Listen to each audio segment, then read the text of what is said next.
দর্শক সবাইকে ঈদ মোবারক। ঈদ মানে খুশি, ঈদ মানে আনন্দ।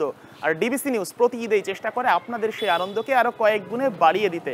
আজকে ডিবিসি স্পোর্টস ঈদ আড্ডায় আপনাদের সঙ্গে আছি শেখ আশিক। আর আজকে আমি এমন একজনের সঙ্গে আড্ডা দিব যাকে বলা হয় বাংলাদেশের টেস্ট ক্রিকেটের অবিচ্ছেদ্য অংশ, যিনি টেস্টে 200-র ওপরে উইকেট নিয়েছেন, 5টা করে উইকেট নিয়েছেন 16 বার, 2 বার নিয়েছেন 10টা করে উইকেট। অনেকেই ধরতে পেরেছেন আমি কার কথা বলছি, আর যারা ধরতে পারেননি তাদের জন্য নামটাও বলে দিচ্ছি। তাইজুল ইসলাম, বাংলাদেশের অনেকটাই আন্ডাররেটেড ক্রিকেটার বলা হয় তাকে। আজকে আমরা তাইজুল ইসলামের বাসার ছাদে তার সঙ্গে আড্ডা দিব, জানবো তাইজুলের ক্রিকেট ক্যারিয়ার কিংবা ব্যক্তি জীবনের নানা অজানা কথা, যেগুলো এখন পর্যন্ত আপনাদের অজানাই রয়ে গেছে।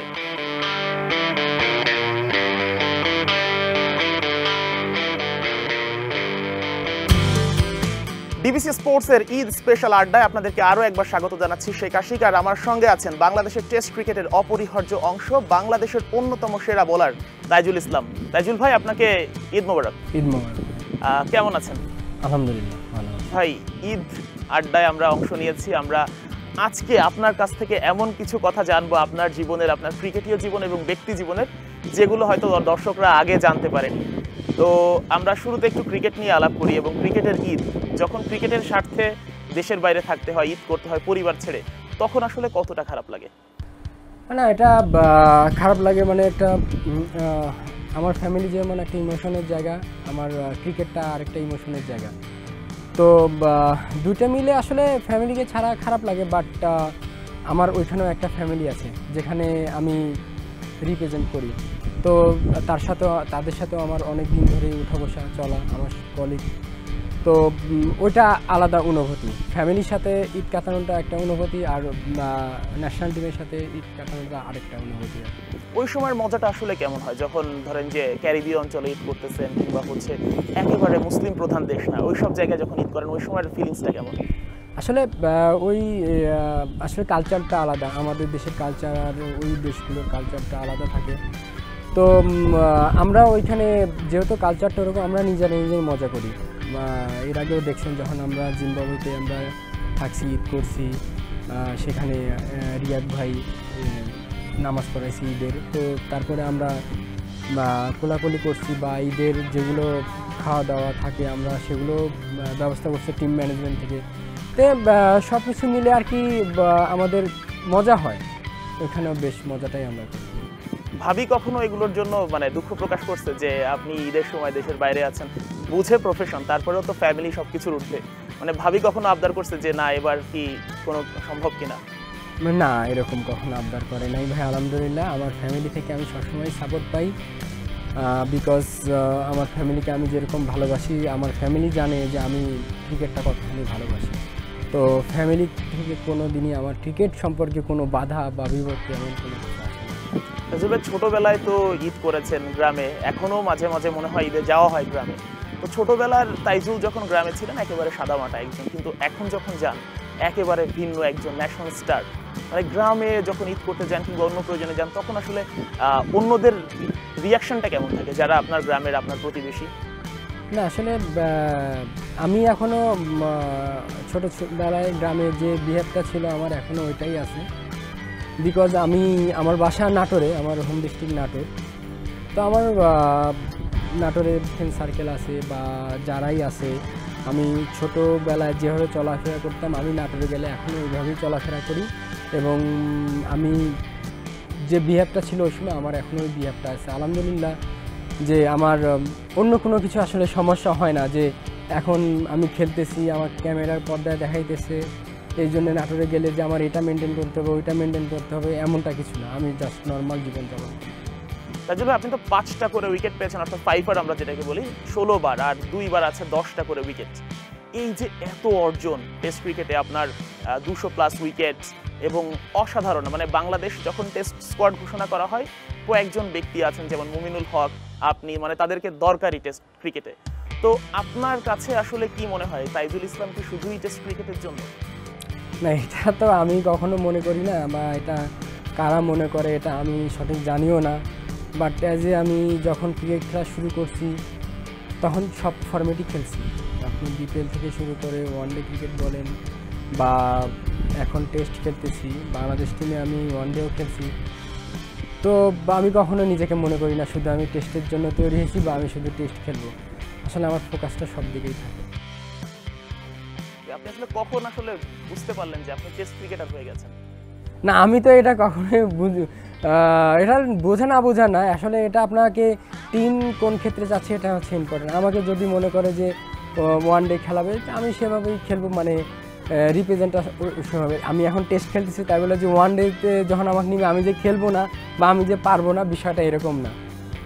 ভাই, জাতীয় দলে টেস্ট খেলা হয়, কিন্তু যখন আমরা দেখেছি আপনাকে বিপিএলেও পারফর্ম করতে এবং যথেষ্ট ভালো পারফর্ম, আপনার টিম চ্যাম্পিয়ন হচ্ছে এবং টিমের ভাইটাল প্লেয়ার হিসেবে খেলছেন বিপিএলে, ওই সময়ের ফিলিংসটা কেমন যখন আপনি টি20তে পারফর্ম করছেন? না, আসলে অ্যাজ একটা প্লেয়ার হিসেবে আপনি যে ফর্মেটটাই খেলেন না কেন, খেলাটা আসলে বলের হয়তো বা কালার চেঞ্জ, বাট ভালো খারাপ সব কিছু মিলেই ক্রিকেট। বাট আমার কাছে মনে হয় যে অ্যাজ এ প্রফেশনাল একটা প্লেয়ার যখন যেখানেই খেলবে পারফরমেন্স করার জন্যই খেলা উচিত এবং সেটার দিকেই ফোকাস থাকা উচিত। তো আমার কাছে ফর্মেটটা মেন না, বাট পারফরমেন্স করাটা মেন যে কোনো ফর্মেট। ভাই, জাতীয় দল বলি কিংবা প্রফেশনাল জায়গা বলি, যে কোনো জায়গাতে আমরা যখন প্রথম যাই বা নতুন যাই, কিছু প্রবলেম ফেস করতে হয়, যেমন পরিবেশের সাথে খাপ খাইয়ে নেওয়া, কিছু অপরিচিত লোক, কিংবা হচ্ছে অনেক কিছু বুঝে উঠতে না পারা। আপনারও নিশ্চয়ই হয়েছে, প্রত্যেক মানুষেরই হয়। তো এই ধরনের যখন সিচুয়েশনের মধ্যে দিয়ে গেছেন, তখন সবচেয়ে বেশি কাকে কাছে পেয়েছেন বলে মনে হয়? না, এরকম আসলে সিচুয়েশনের মধ্যে আমি কখনোই পড়ি নাই আলহামদুলিল্লাহ। বিকজ যে আপনার একটা অ্যাজ এ একটা প্লেয়ার হিসেবে আপনার একটা জায়গাতে সাথে সাথে অ্যাডাপ্ট করাটা হচ্ছে ইম্পর্টেন্ট। তো আপনি যত তাড়াতাড়ি অ্যাডাপ্ট করতে পারবেন, আপনি তত তাড়াতাড়ি পারফরমেন্সে আসতে পারবেন। তো সেক্ষেত্রে আমিও জিনিসটা অ্যাডাপ্ট করতে পারি সহজে এবং আমার যারা কলিগ ছিল সবসময় আমাকে এক্ষেত্রে হেল্প করছে যে অ্যাডাপ্ট করার জন্য। কোনো সময় বুঝতে দেয়নি যে আমি নতুন আসছি বা আমি অনেক দিন পরে আসছি, বা অনেক সময় দেখা যাচ্ছে যে 2-3টা শুধু ওয়ান ডে টি20 সিরিজ হচ্ছে, টেস্ট হচ্ছে যে কিছুদিন পরে, 3-4 মাস পরে, এরকম সিচুয়েশন আসে। তো আমরা আসলে সবসময় সবার সাথে আগে থেকে এবং পার্সোনাল আমার কাছে মনে হয় যে ন্যাশনাল টিমের যারা রিপ্রেজেন্ট করে বা ন্যাশনাল টিমের বাইরেও যারা আছে বাংলাদেশের প্লেয়ার, সবার সাথে সবার একটা আন্ডারস্ট্যান্ডিং থাকে সবসময়। ভাই, আমরা সবসময় দেখেছি যে লাস্টও যেদিন আপনি মানে পারফর্ম করলেন লাস্ট টেস্টে, তখনও দেখলাম যে ফেসবুকে ঢুকে সবার আগে একজন স্ট্যাটাস দিয়েছেন তামিম ইকবাল খান, যে বিশ্বের সবচেয়ে আন্ডাররেটেড বোলার এখন তাইজুল ইসলাম, এবং সব কিছু হিসেব করলে অনেক দিক থেকে আমাদের কাছেও জিনিসটা একই রকমই লাগে। তামিম ভাইয়ের সাথে আসলে আপনার সম্পর্কটা কেমন, যদি আপনি বলতেন?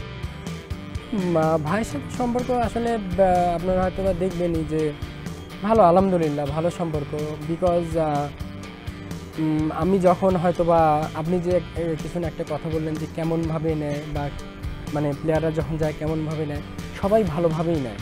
তো আসলে পার্সোনালি আমিও তামিম ভাইকে পছন্দ করি বা তামিম ভাইও আমাকে পছন্দ করি।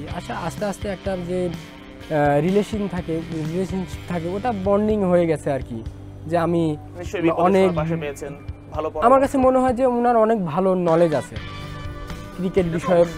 ক্রিকেট বিষয়ে বা ক্রিকেটের বাইরে সব বিষয়ে নলেজ আছে। আমি ওনার সাথে আসলে আমার পার্সোনাল ব্যক্তিগত বিষয় আমি ওনার সাথে আলাপ করি বা সাজেশন নেওয়ার চেষ্টা করি, হ্যাঁ, সে ভালো পরামর্শ পাওয়ার জন্য। তো সব মিলিয়ে আর কি ওনার সাথে আমার একটা ভালো বন্ডিং রিলেশন আর কি। ভাই, তামিম ভাই যখন হাসপাতালে ছিলেন, আসলে আমরা তো আসলে হুট করেই সিচুয়েশনটা যখন আমরা দেখি সবাই অবাক হয়েছে, মানে বেশ কষ্ট পেয়েছিলাম, যে মানে সবাই আতঙ্কগ্রস্ত হয়ে গিয়েছিলাম। এবং আমরা পরবর্তীতে জানতে পারি আপনি একদম তামিম ভাই হাসপাতাল থেকে ফেরার আগ পর্যন্ত আপনি নাকি ফুল টাইম হাসপাতালে ছিলেন। ওই সময়ের কন্ডিশনটা যদি আমাদেরকে একটু বর্ণনা করতেন, মানে আপনাদের মেন্টাল অবস্থা এবং কি দৃশ্যের মধ্যে দিয়ে যাচ্ছিল, মানে আপনার ব্যক্তিগত অভিজ্ঞতা। আমি তো ছিলাম, এটা সত্যি। তো আমি ওনার ফ্যামিলিদের মানুষদের সাথেই ছিলাম আর কি। তো ওই সময়টা যেটা দেখা গেছে যে আসলে ফ্যামিলির সবাই দুশ্চিন্তায় ছিল, এটা তো অবশ্যই, বাট এটা হওয়াটাই স্বাভাবিক, গোটা দেশই দুশ্চিন্তায় ছিল। হ্যাঁ, তো সেখান থেকে যে আসলে এটা ওইভাবে এক্সপ্লেন করার কিছু নাই, বাট ওই 2-3টা দিন আসলে ফ্যামিলির জন্য অনেক কঠিন একটা টাফ সময় গেছে। আমি চেষ্টা করছি যে যেহেতু নাফিস ভাই অনেক টেনশনে ছিল, যে আমি যতটুকু থেকে পারি যদি মানে নাফিস ভাইয়ের পাশাপাশি আর কি একটু যদি ছোট ভাই হিসেবে যতটুকু করা যায় আর কি।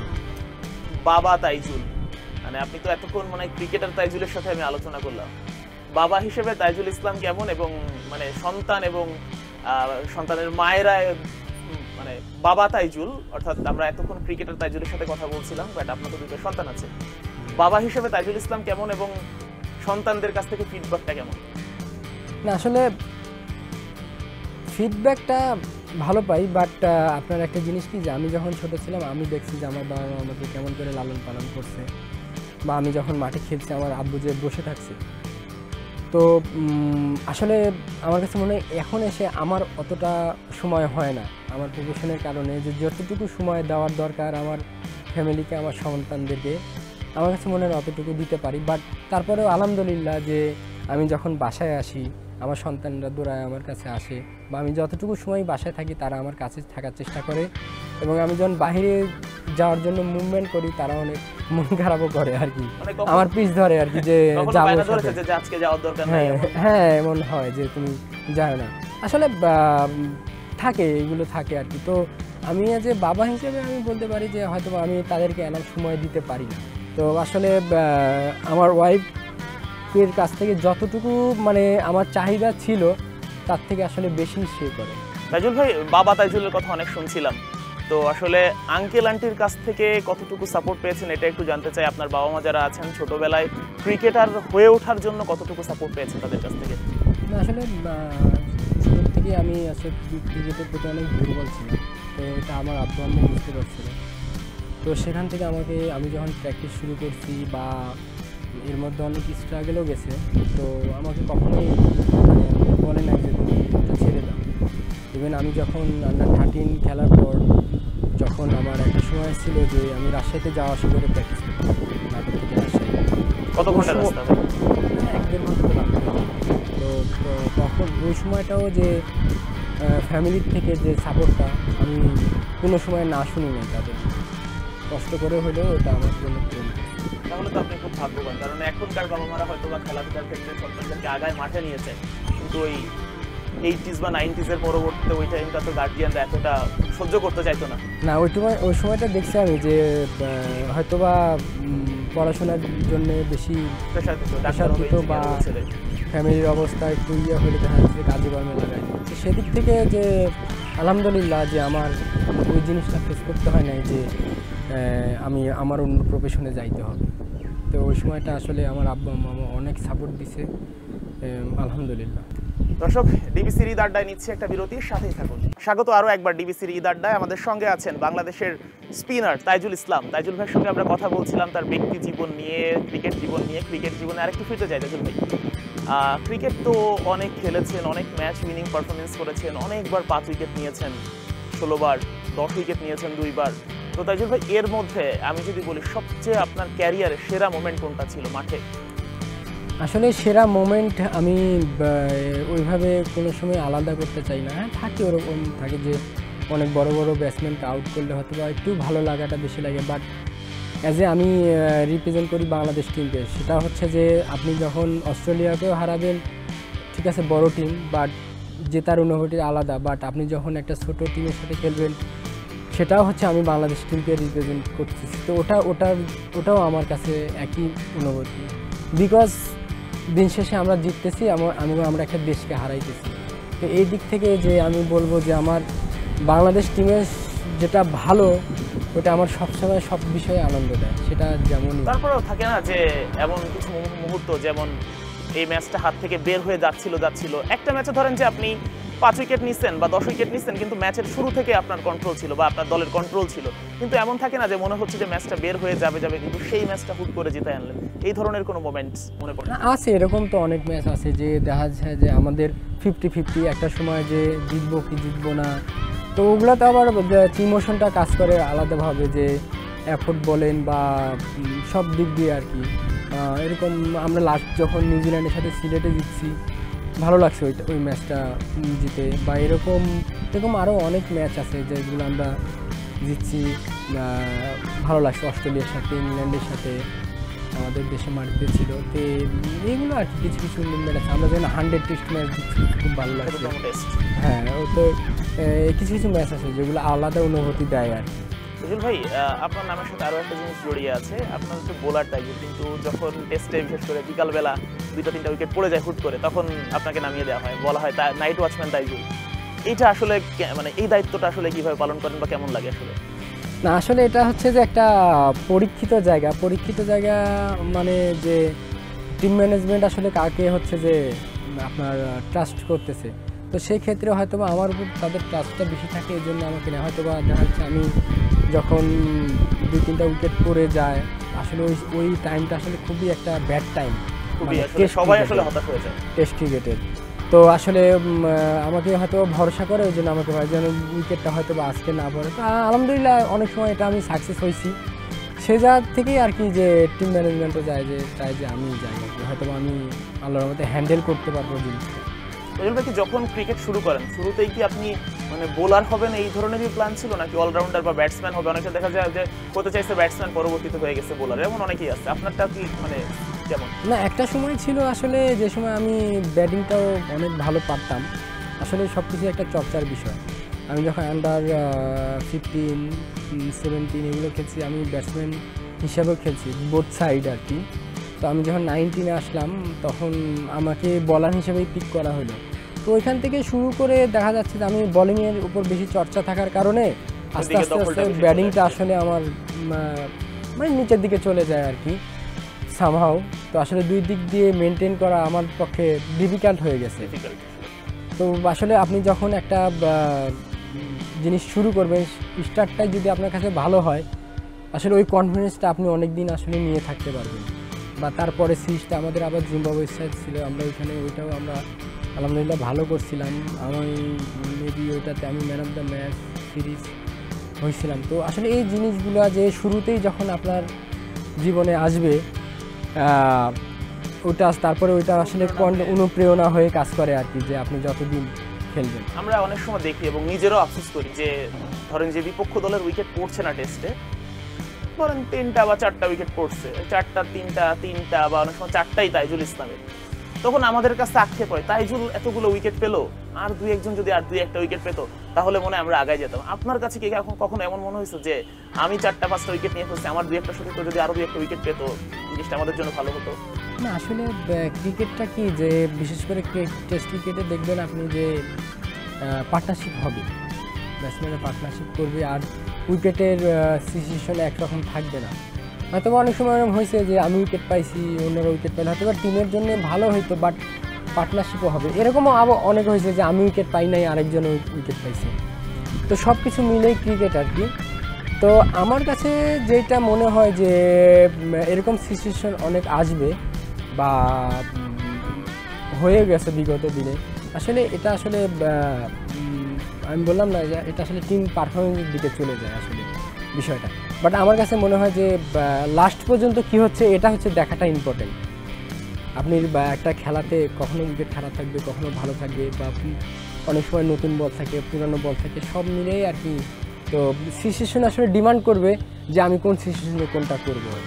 ভাই এমন কোনো ব্যাটসম্যান কি দেখেছেন, মানে আমি যদি একটু বুঝিয়ে বলি, যে আমরা দেখেছি যে শিমরন হেটমায়ার অনেকবার মিরাজের বলে আউট হতো বা মিরাজকে খেলতে একটু ভয় পেত, আবার সোহাগ গাজী যখন বল করতো তখন দেখেছি যে ক্রিস গেইলের একটু প্রবলেম ফেস করতো। আপনার ক্ষেত্রে কি এমন কোনো ব্যাটসম্যানকে দেখেছেন যে আপনাকে দেখলে মানে স্পেশালি ও বারবার একটু মানে ইতস্তত অবস্থায় থাকে বা আউট হয়ে যাবে ভয়ে থাকে? আমার কাছে দেখতে এরকম মনে হয় না, বাট অনেক ব্যাটসম্যান আছে যে আমার বলে অনেকবার আউট হয়েছে। বাট আপনি যখন বা ইন্টারন্যাশনাল খেলবেন বা বড় বড় ব্যাটসম্যানকে যখন বল করবেন, তারা কিন্তু বুঝতে দিবে না যে ও সে ইনসাইড দিয়ে ভয় পাচ্ছে। বাট এরকম হয়েছে যে ব্যাটসম্যানের নাম কি মনে পড়ে এমন যে বারবার আপনার বলে আউট হয়? বারবার আসলে এভাবে বলাটা ডিফিকাল্ট, বিকজ যে এত উইকেটের মধ্যে আসলে মনে থাকে না। যেরকম আমি বাংলাদেশে আমার বলে বিরাট কোহলি আউট হয়েছে, যেরকম চিটাগাংয়ে আউট হয়েছে, বা ওইখানে মেবি একবার আউট হয়েছিল এমবিডব্লিউ আর কি। না ও অতবার আউট হয়নি আমার বলে, ও মিরাজের বলেও আউট হয়েছে, মিরপুরে আউট হয়েছে, বা যখন লিখন ডেবিউ করছিল লিখনের বলে বিরাট কোহলি আউট হয়েছিল। তো আসলে এইভাবে স্পেসিফিক এইভাবে বলাটা ডিফিকাল্ট আসলে। বাট আপনি যখন হচ্ছে যে তারাও তো ভিডিও বা আমাদের অ্যানালাইসিস করেই আসে। আসলে যখন আপনি একটা নতুন ব্যাটসম্যান উইকেটে আসবে, আসলে সে অটোমেটিকলি প্রথম কিছুক্ষণ নার্ভাস থাকে, তো হয়তো আস্তে আস্তে সেট হয়ে তারপরে তার হচ্ছে কনফিডেন্সটা বিল্ড আপ হয়। তো সেই ক্ষেত্রে বা এরকম আসলে আমার ক্ষেত্রে এটা আমি কখনো বুঝে নেই, হয়তো বা অনেকবারই আউট করছি অনেককে, বাট আমি এটা বোঝাটাকে বুঝি না। বিরাট কোহলির কথা বলছিলেন, বিরাট কোহলিকে বল করেছেন, আউট করেছেন। কোহলি বা ওই মানের ক্রিকেটার যারা আছে ওরা যখন ক্রিজে থাকে ওদেরকে দেখে মানে মেন্টালিটি আসলে কেমন মনে হয়, মানে যেখানে তো অবশ্যই আমাদের ক্রিকেটারদের বা জুনিয়র ক্রিকেটারদেরও শেখার আছে, মানে কোহলি লেভেলের যারা ক্রিকেটার ওদের মেন্টালিটি আসলে কেমন মনে হয় যখন ব্যাটিং করে? আপনি আসলে তাদের মেন্টালিটি যেরকমটা থাকে যে একটা বলারকে, ভালো বলারকে কখনো সেট হতে দেয় না সহজে, যেভাবেই হোক একটা মানে ডিমোশন করার একটা মেন্টালিটি তাদের থাকে। সেরকম ক্ষেত্রে যখন আপনি একটা ভালো বলার বল করবে তারও মেন্টালিটি হয়তো ব্যাটসম্যানের থেকে আপডেট থাকতে হবে, তাছাড়াও এখানে ও সার্ভাইভ করতে পারবে না। তো এরকম কি আর কি জিনিসটা যে এখানে একটু মেন্টালি গেম চলে আসে। ভাই আমাদের আসলে ক্রিকেট বলি ফুটবল বলি ইন্ডিয়ার সাথে আমাদের কিন্তু অন্য লেভেলের একটা রাইভালরি চলে, সবসময় আমরা দেখেছি। সে আমরা খেলায় হয়তো বা তাদের চেয়ে পিছিয়ে, কিন্তু ম্যাচ যখন হয় খুব বেশি ক্লোজ হয় বা রাইভালরি চলে। ইন্ডিয়ান ফ্যানরাও দেখি সোশ্যাল মিডিয়ায় আমাদের ক্রিকেটার দিয়ে নিয়ে বা আমাদের দেশ নিয়ে অনেক ধরনের আজে বাজে কথা বলে, বুলি করে। বাস্তবে কি কখনো দেখেছেন যখন ইন্ডিয়ায় খেলতে গেছেন ইন্ডিয়ান ফ্যানরা মানে টার্গেট করে কিছু করতেছে বাংলাদেশি ক্রিকেটারদের বা কিছু বলতেছে এমন? না না, এমন আমার চোখে কখনো পড়ে না। এটা কি তাহলে সোশ্যাল মিডিয়াতেই? এটা আসলে আমার জন্য বলা ডিফিকাল্ট, আমি সোশ্যাল মিডিয়া অতটা আমি দেখিও না, আসলে এটা আমার জন্য বলা ডিফিকাল্ট। তাইজুল ভাই মানে আপনাদের ক্রিকেটারদের তো একটা চ্যালেঞ্জ আছে, চ্যালেঞ্জটা হচ্ছে যখন একটু ভালো করেন অনেক সুনাম করা হয় মানে টেলিভিশন পত্রিকাতে, বাস ভালোই লাগে, কিন্তু হুট করে যখন একটা ম্যাচ খারাপ হয়ে যায় সে যেই হোক আপনি হন বা যেই হোক তখনই কিন্তু আবার একের পর এক নেগেটিভ নিউজ চলে আসে। এই সিচুয়েশনটা নিশ্চয়ই সবার সাথেই হয়েছে। এই সিচুয়েশনটা আসলে কিভাবে হ্যান্ডেল করেন বা ওই সিচুয়েশনটা কেমন লাগে আসলে আপনাদের কাছে? না, আপনি যখন এরকম জায়গায় রিপ্রেজেন্ট করবেন আপনার ধরে নিতেই হবে যে এটা আসবে, এটা আসবে, বিকজ আপনি এটা থামাইতে পারবেন না। তো আসলে এখানে আসলে মেন্টালি সাপোর্টটা অনেক বড় ইম্পর্টেন্ট হয়ে যায়। দেখা যাচ্ছে যে আপনি আসলে যখন আপনার ভালো সময় ওই সময়টা আপনি ওটা কেমন করে গ্রহণ করতেছেন, আবার যখন খারাপ সময় ওটা আপনি কেমন করে গ্রহণ করতেছেন। আসলে এক্সপেকটেশন দুই দিক থেকেই বেশি থাকা যাবে না, আমি যেটা মনে করি।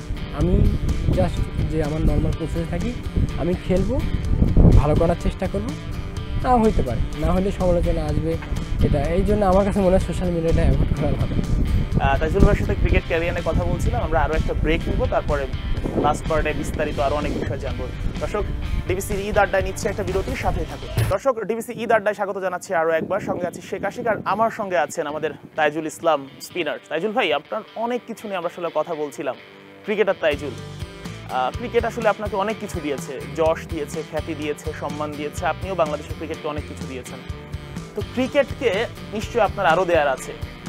অবসরের পরের জীবনে যদি একটু যাই, নিশ্চয়ই এখন অবসর নিয়ে কথা বলতে চাচ্ছি না, অবসরের পরের জীবনে আসলে ক্রিকেটকে দেওয়ার কি কি প্ল্যান আছে আপনি যদি একটু বলতেন? না, অ্যাজ এ প্ল্যান অনেক কিছু দেওয়ার মতন, মানে যেটা আপনার বলতে সাধ্যের যে মধ্যে। আমার যেটা সাধ্যের মতো থাকবে এটা তো আমি অবশ্যই করবো। আর most of the important thing যে আমি যখন অবসর নিব আসলে তখন আমাকে কিভাবে ইউজ করা হবে, আমাকে সে ক্রিকেট বোর্ড আমাকে কোনভাবে ইউজ করবে, এটা হচ্ছে ইম্পর্টেন্ট। আমার যে ইচ্ছা আমার তো অবশ্যই ইচ্ছা আছে বা আমার ইচ্ছা থাকবে, বাট ক্রিকেট বোর্ড কীভাবে ইউজ করবে এটাও একটা তাদের ইচ্ছার ব্যাপার। তারা যদি আমার সাথে আমার বিষয়ে আগ্রহ থাকে তাহলে আমি ওইভাবে প্ল্যান করব। ইচ্ছা আছে যে আমি স্পিনার হিসেবে বাংলাদেশ থেকে আরও বড় বড় স্পিনাররা উঠে আসুক, তারা বাংলাদেশ টিমকে রিপ্রেজেন্ট করুন এবং বাহিরের যত বলার আছে, বাংলাদেশের যত বলার আছে সবার রেকর্ড ভেঙে দিই।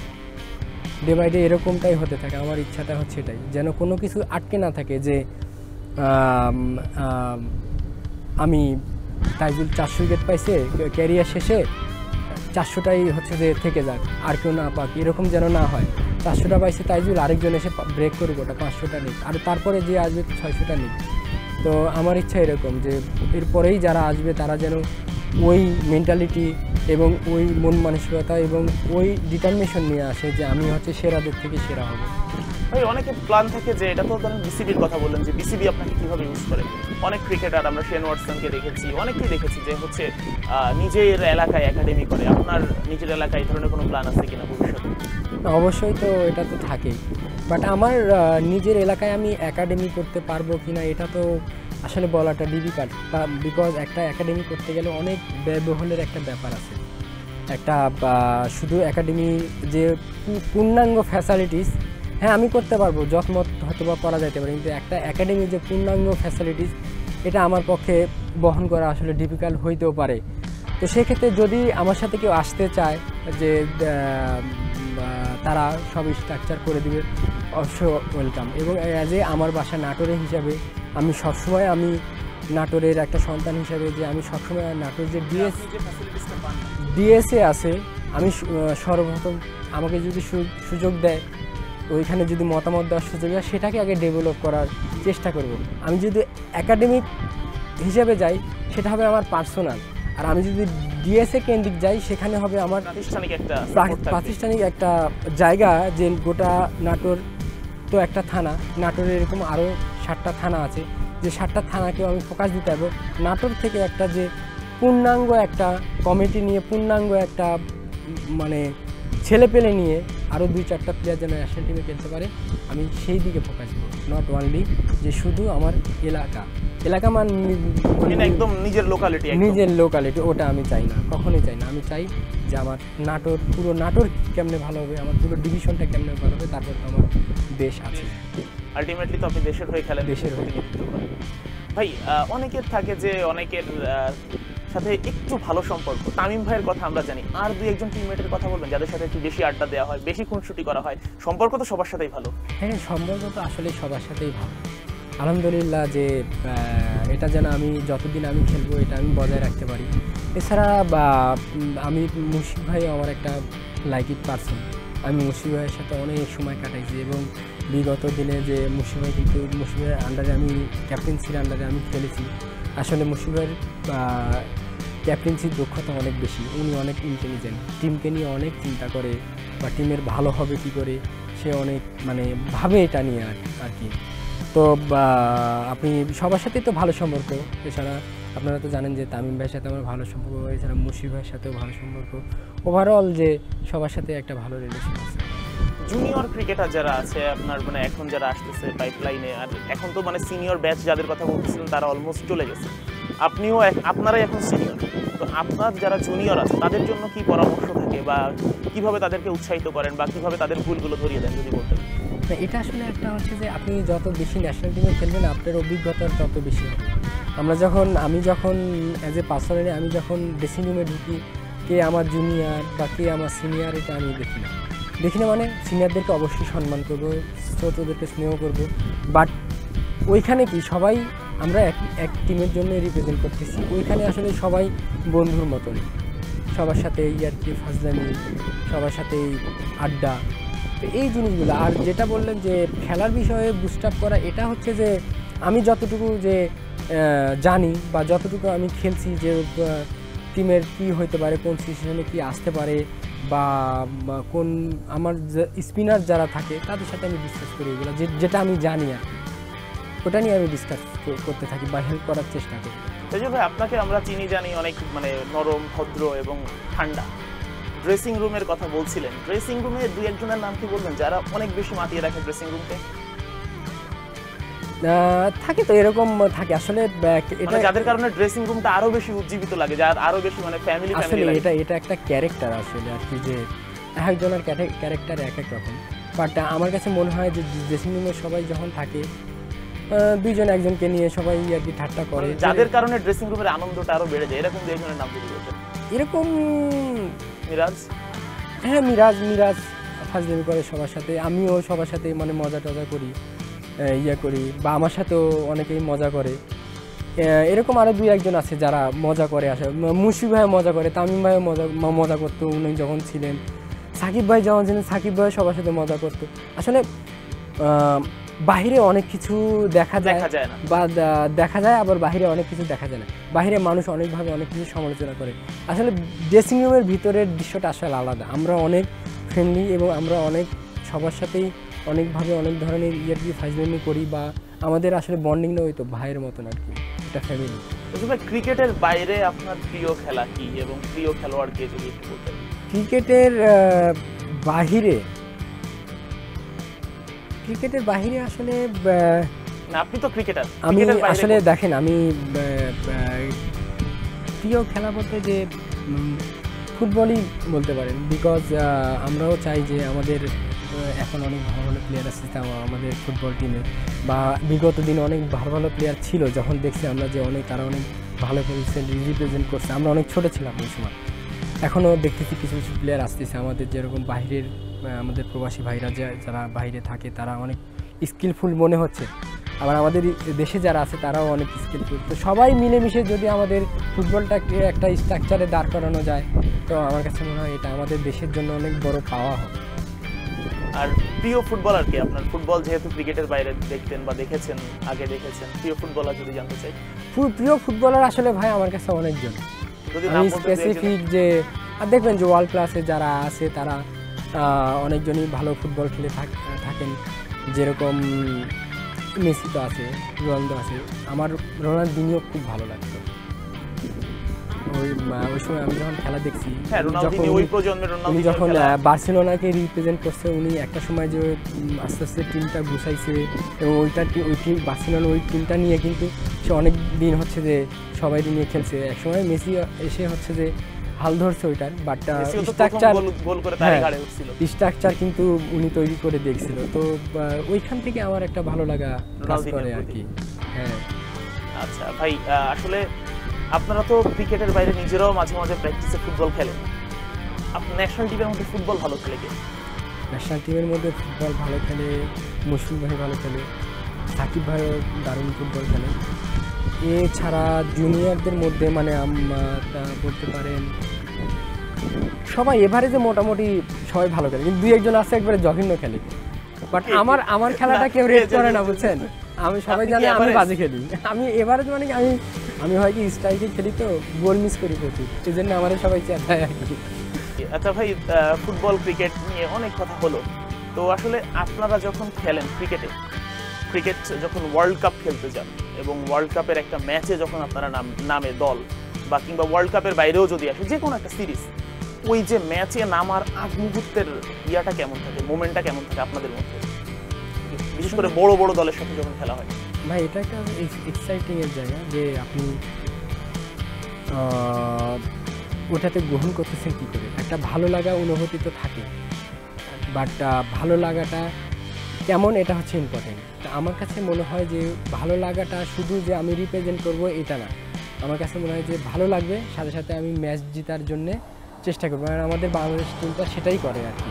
তাইজুল ভাই, কথা হলো অনেক কিছু নিয়ে আপনার সাথে, ক্রিকেট, ব্যক্তি জীবন, অনেক কিছু নিয়ে কথা হলো। তো যদি ক্রিকেটার নাই হতেন তাহলে আপনাকে আমরা কোন পেশা দেখতে পারতাম যদি একটু বলতেন? এটা আসলে এখন বলাটা ডিফিকাল্ট, কোন পেশা দেখতেন এটাই আমার কাছে ওই সময় আমার এটা মাথায় ছিল না। আমার মাথায় একটাই ছিল ক্রিকেট। আমি যখন 2003 সালে ফার্স্ট আমি বিকেএসপির ক্যাম্পে যাই, মানে আমি বিকেএসপির না বাট একটা প্রোগ্রাম হয়, 1 মাসের একটা ক্যাম্প হয়, তো ওইটাতে যাই। তো অনেক ইভেন্টে আসে ওইখানে, তো বিকেএসপি যখন ক্যাম্প হয় অনেকগুলো ইভেন্ট থাকে। তো আমার কাছে একটা মনে হলো যে ক্রিকেট ছাড়া ইনারা অন্য ইভেন্টে কেন আসছে, মানে আমার এটা একটা ধারণা ছিল, মানে ক্রিকেটটাকে আমি এত পছন্দ করতাম বা এখনও করি, যেটা মনে হয়তো মনে যে অন্য ইভেন্টে কেন আসছে, আমার তো মাথায় ঢুকে না এটা, ক্রিকেটটা ভালোবাসতে পারে না, এটা এরকম আসতো আর কি। বাট আসলে আস্তে আস্তে যখন বুঝে শিখলাম, তো আসলে ভালোবাসাটা এক একজনের ভালোবাসা এক দিকে, আর মানে একটা ইভেন্টের প্রতি। আচ্ছা, ধন্যবাদ তাইজুল ভাই, আজকে আসলে আপনার অনেক সময় নিয়ে নিলাম আমরা, আপনি অনেক সময় দিয়েছেন আমাদেরকে, আমরা বিভিন্ন বিষয়ে কথা বললাম, আপনার ব্যক্তি জীবন, ক্রিকেট জীবন কিংবা পরবর্তী অবসর জীবন নিয়ে আসলে অনেক প্ল্যান আমরা জানলাম এবং আমাদের মাধ্যমে দর্শকরাও জানলো। দর্শক, এতক্ষণ কথা বলছিলাম বাংলাদেশের অপরিহার্য অংশ, বিশেষ করে যদি টেস্ট ক্রিকেট বলি, টেস্ট ক্রিকেটে যদি বোলিং ডিপার্টমেন্ট বলি, বোলিং ডিপার্টমেন্টের লিডার বললেও তাকে ভুল হবে না। অনেকেই বলেন যে বিশ্বের সবচেয়ে আন্ডাররেটেড বোলার এই মুহূর্তে তাইজুল ইসলাম। সেই তাইজুল ইসলামের সঙ্গে আমরা কথা বললাম, আড্ডা দিলাম, আপনারাও নিশ্চয়ই এনজয় করেছেন এবং সবাইকে আরও একবার ঈদের শুভেচ্ছা জানাচ্ছি, ঈদ মোবারক জানিয়ে বিদায় নিচ্ছি ডিবিসি নিউজের ঈদ আড্ডা থেকে। আল্লাহ হাফেজ।